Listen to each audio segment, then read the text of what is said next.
Y a-t-il une différence entre le sort des chrétiens et des non-chrétiens sur cette terre?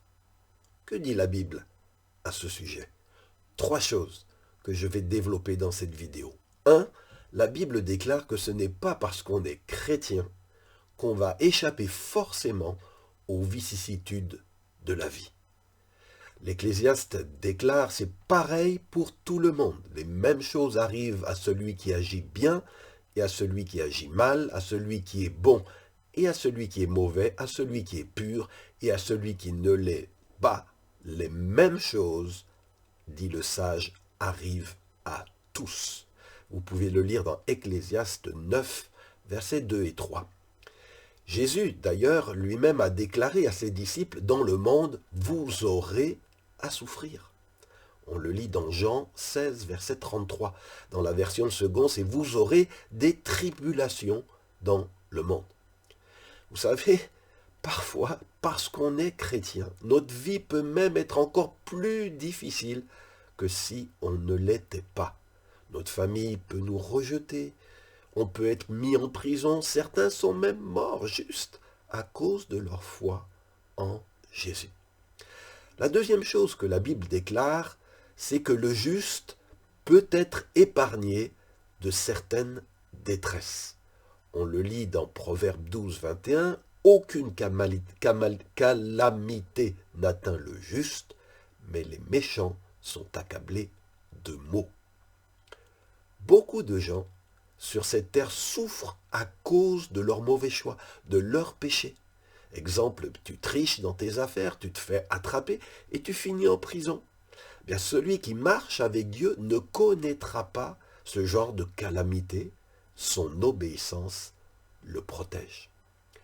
Dieu, dans son amour, étend aussi parfois une protection particulière sur ses enfants.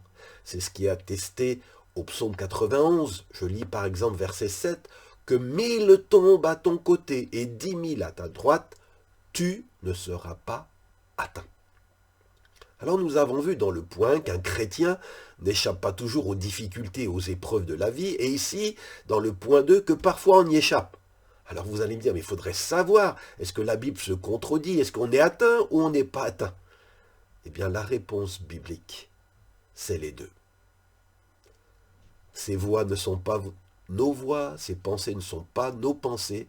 Si on veut tenir compte de toute la révélation biblique, c'est les deux sont vrais. Et voici la troisième chose que la Bible affirme. Elle dit que le chrétien sera accompagné dans son voyage ici-bas. Je lis Psaume 23, verset 4. Il est écrit, « Quand je marche dans la vallée de l'ombre de la mort, je ne crains aucun mal, car tu es avec moi. » Que l'on se trouve, que tu te trouves dans de verts pâturages, près des eaux paisibles, ou dans la vallée de l'ombre de la mort, une chose est sûre pour toi, c'est que Jésus est et sera toujours avec nous. Il l'a promis.